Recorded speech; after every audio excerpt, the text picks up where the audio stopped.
PMX jurujual terbaik negara. Perdana Menteri Datuk Seri Anwar Ibrahim berkata beberapa syarikat Australia menyatakan hasrat kepada Malaysia untuk meneruskan pelaburan sebanyak 24.5 bilion ringgit. Hasrat itu dinyatakan kepadanya dalam pertemuan beliau dengan syarikat terbabit semalam. Antara pelaburan besar berpotensi adalah oleh AirTrunk sebanyak 11 bilion dan NEXTDC 3 bilion ringgit.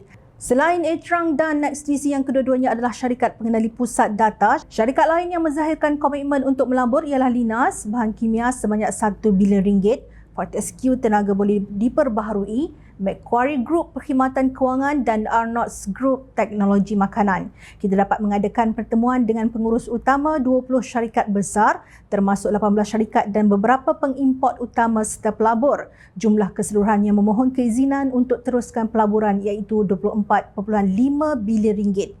Ini satu kemajuan membanggakan dan menunjukkan minat Australia serta keyakinan mereka kepada dasar yang kita umumkan selama ini. Ini akan diberi ruang permulaan 1,200 tenaga mahir di Malaysia, katanya pada sidang media hari kedua lawatan beliau ke Australia. Yang turut hadir Menteri Luar Datuk Seri Mohamad Hassan, Menteri Pelaburan Perdagangan dan Industri Tengku Datuk Seri Zafrul Tengku Abdul Aziz dan Menteri Belia dan Sukan Hanayo. Perdana Menteri yang juga Menteri Kewangan berkata dari segi perdagangan, kunjungan ke Australia itu juga berjaya menjana potensi jualan ekspor Malaysia sebanyak 962.1 juta ringgit, termasuk urea, produk kayu, makanan dan minuman serta komponen elektrik.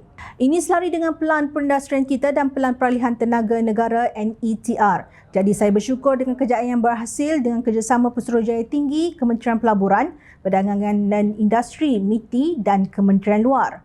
Kerjasama ini menunjukkan sekiranya kita menumpukan perhatian untuk menggagaskan pelaburan dan tingkatkan pelaburan, kita dapat kemajuan yang boleh kita banggakan, katanya dipetik BH Online. Sementara itu, Mohamad berkata kunjungan ke Australia bukan hanya mengeratkan hubungan dua hala antara Malaysia dan Australia, oleh kedua-dua Perdana Menteri malah memberi kejelasan kepada beberapa perkara yang belum pasti sebelum ini. Ini khususnya usaha untuk menjadikan Australia sebagai negara yang boleh beri kerjasama dalam peralihan tenaga dan transformasi digital kerana mereka ada kepakaran.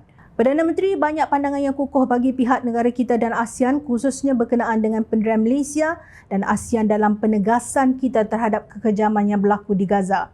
Australia memandang ASEAN sebagai pintu gerbang negara itu kepada dunia. Mereka melihat ASEAN dahulu sebelum dunia lain. ASEAN satu rantau yang amat penting bagi Australia dan Australia mahu menegaskan kepada Perdana Menteri bahawa hubungan lebih akrab antara rakyat negara dan negara. Semalam Australia umum 2 bilion pound Australia bantuan kepada ASEAN dan beri kelonggaran kepada ahli perniagaan yang kerap ke negara itu akan mendapat visa selama 10 tahun. Ini memudahkan perjalanan kedua-dua negara bagi mereka yang menjalankan perniagaan, katanya dilaporkan bernama. Terima kasih Perdana Menteri Datuk Seri Anwar Ibrahim atas kesungguhan dan iltizam untuk menjadikan Malaysia sebagai negara maju dan terus membantu rakyat memperbaiki kualiti hidup dan ekonomi. Sewajarnya seluruh rakyat menzahirkan rasa syukur kerana PMX bukan sahaja memainkan peranan sebagai Perdana Menteri yang disegani dunia tapi sentiasa menjadi jurujual terbaik negara. Yang cuba menafikan atau tidak sesekali mengakuinya, jawapan sebenar ada jauh di sudut hati sanubari anda. Noktah.